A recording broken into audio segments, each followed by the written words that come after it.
dear beloved, Boss Mike Cervera.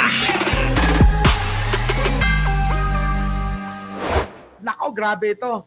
Isang vlogger, mga kababayan, na sumusuporta sa gobyerno ay nag-iiyak. Opo, ha? At talaga namang hindi maitago yung kanyang galit, puot, ngit-ngit. At saka talaga naman, nakakaawa ito. Kilalang kilala nyo, mga kababayan, nakita ko lang. Nakita ko lang ho, mga kababayan, ito. Si Mima Alicia, nag-post sa TikTok. Ewan ko kung sino nag-post na ito. Umiiyak po, mga kababayan. Bigyan natin to. At gusto kong bigyan natin ng reaksyon at gusto kong malaman nyo. Itong ating isang kasama, malapit din naman sa atin to, mga kababayan, si Mima, ay umiiyak. Nagulat ako, mga kababayan. Nagulat talaga ako, ha? So, eto na, mga kababayan, unahin na muna natin itong mga maikli lang nating tatalakayin. Eto na ho, pasok ho. I'm shaking. Hindi ko alam kung ano yung gagawin ko. Kasi up to this moment, ginugulo pa din ako ng ex ko. Yung tipong ako na nga yung nabugbog. Yung tipong ako na nga yung nasaktan. Kinuha yung iPhone 11 ko. Ay, kita nyo, mga kababayan ko, ito po ay, ayon mismo kay Mima, nagkaroon po yata ito ng relasyon, sa isang lalaki na ginulpi siya, binugbog, mga kababayan ko, ginulpi. Binugbog at pinagnakawan pa. Grabe naman, talaga naman, yung mga tao ngayon, mga kababayan, yung mga lalaki, mga walang silbi, biruin mo, binugbog mo na, pinagnakawan mo pa. Kundi ka pa naman hinayupak na tarantadong sino ka ba? Diba? Mga kababayan ko, biruin nyo, mga kababayan, ang babae, totoo naman, minamahal yan, hindi sinasaktan. Kahit na anong galit, kahit na anong pikon, kahit na ano't hindi mo na maintindihan, wag na wag mong sasaktan. Maaari hiwalayan. Oo, layuan, lumayo ka. Ito ho yung lagi kong binibilin na kapag nasa isang relasyon po kayo at kayo nagkakasala na, lumayo na kayo. Lumayo na kayo dyan sa relasyon na yan. Hindi yung pwedeng mag-stay ka. Di ba? Titiisin mo. Pero magkakasala ka na. Pero yung nangyari ho kay Mima, siya, ayon sa kanya mismo, ay ginulpi siya, pinagnakawan pa, mga kababayan ko, nako! Baka makakuha ito ng simpatya ng taong bayan at makarating sa kinauukulan, baka mayari ito, kung sino man ito. Balita, mga kababayan, yung kanya daw naging juwaan ba, ay isa daw pong aktibong pulis. Ayon po yan sa mga usap-usapan ng mga kaibigan. Aktibong pulis daw po ito na tila ba, mga kababayan, nagbabanta pa raw kay Mima na may gagawing masama. Nako, General Torre, kami nananawagan, NBI Director. Yung isang vlogger po na ginugulpe ng isa pong pulis, ay humingi na po ng atensyon sa social media. Nako, delikado. Hindi naman siguro si Jake Magnus ito, mga kababayan ko.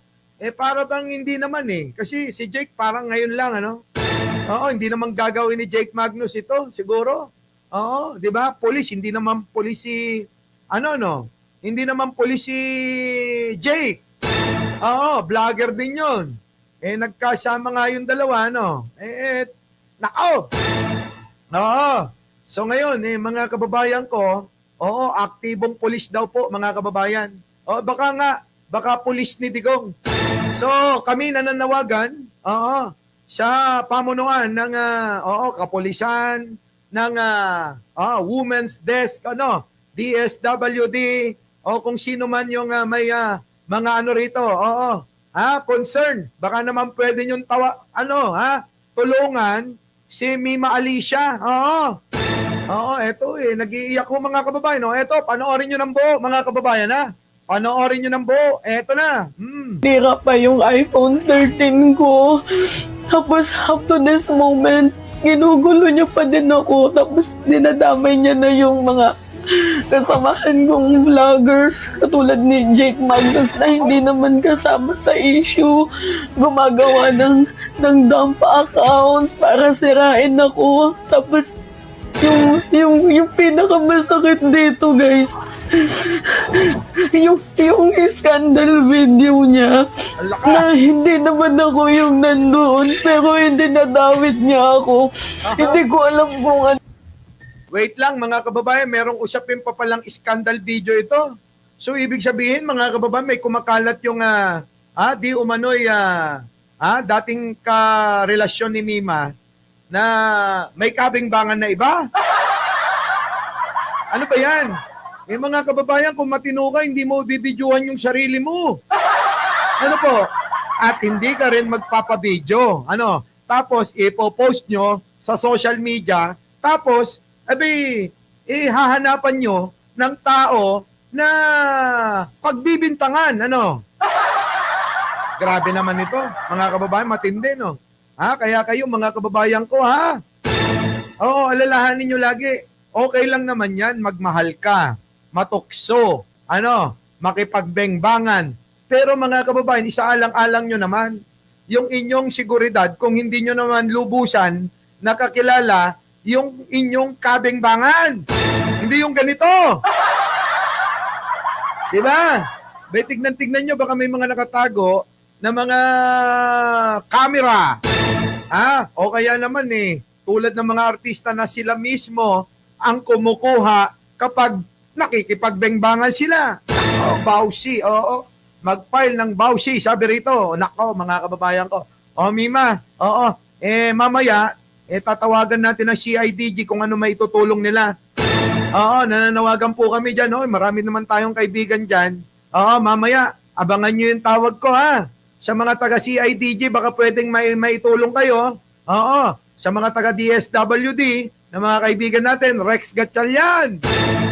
Baka naman, tulungan nyo yung aming kaibigan, Oo, dahil, natatakot na si Mima, dahil nga daw, isa umanong, di umano'y pulis, hindi ko alam kung pulis na ba ito, o nagpo-pulis-pulis, o nag-aaral ng pulis. Nako, pag naging pulis itong tarantado na to, mga kababayan, wala. Sigurado, magiging parang pulis rin ni Duterte noon ito. Walang gagawing mabuti kung etong tao na ito na umaabuso, di umano kay Mima, ay, mga kababayan ko, ay, ganyan, nambubugbog ng aabuso ng babae. Anong maidudulot niyan? Ay hindi babae nga, binubugbog. Paano pa kaya kung natuluyan na nagkaroon na ng tsapa? Mga kababayan ko. Delikado ito, mga kababayan. Yung reason niya kung bakit niya ginagawa lahat sa akin to. Pero ako maayos po ako nakipag-iwalay sa kanya. Tapos, okay, sige.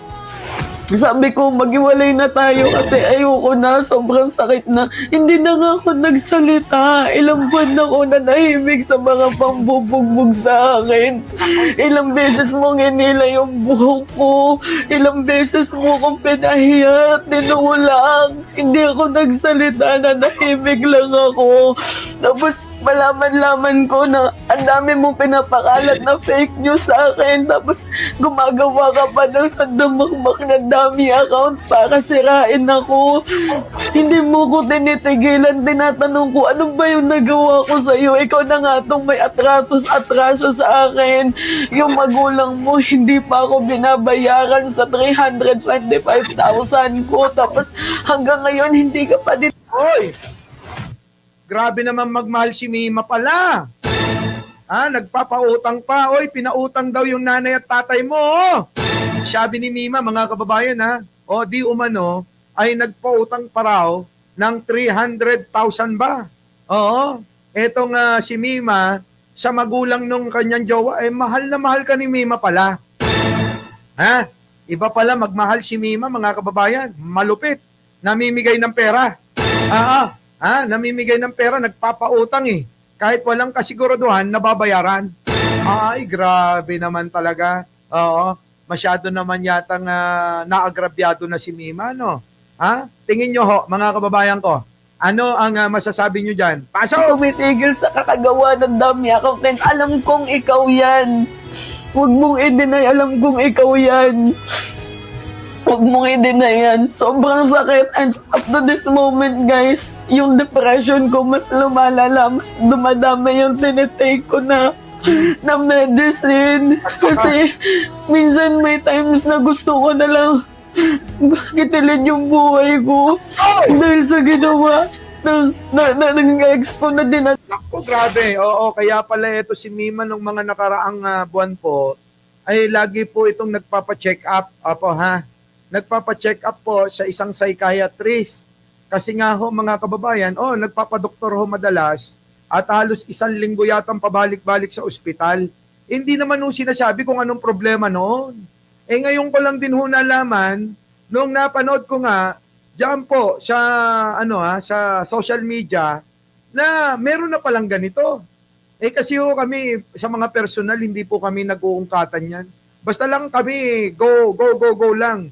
Hindi ho yung nagpapakialamanan ng ng problema na personal. Opo ha. Mga kababayan ko, grabe ito. Oo. Abay nagka-trauma na ho yung si Mima. Oo. Trauma na ho ang tawag diyan, mga kababayan. Kasi nung nakaraan, nakala ko naman baka naman na talagang may problema si Mima, kaya kailangan magpa-check up. Minsan nagsisend nga ho na umiiyak at nahihirapan daw siya at minsan nasabi nga niya na daw po, gusto niya nang kitilin yung buhay niya.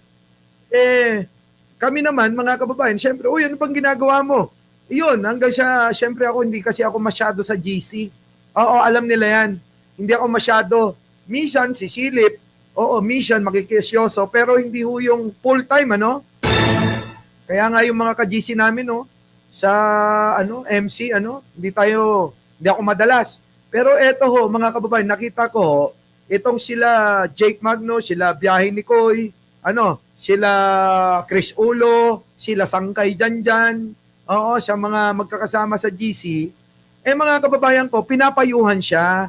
Oo. Dead man naman ho ako. Oo. Baka dumami na, sumobra na ho yung nagpapayo. So ngayon, eto na nga ho, mga kababayan, mukhang sumabog na.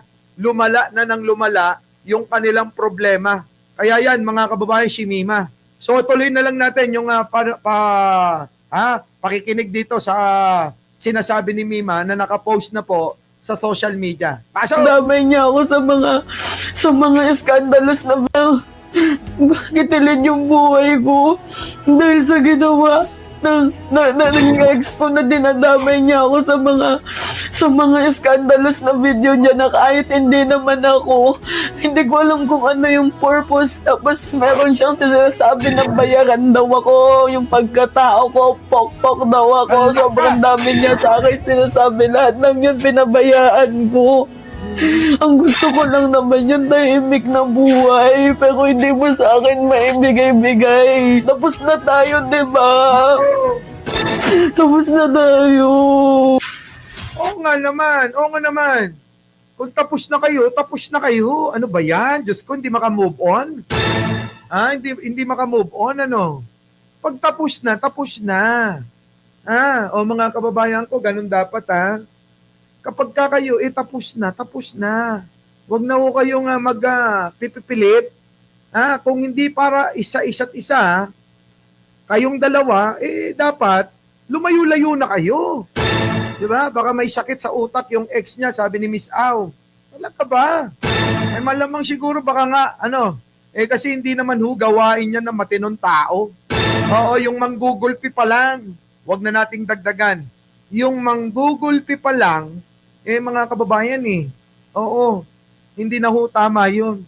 Wala ka na sa tamang pag-iisip nun.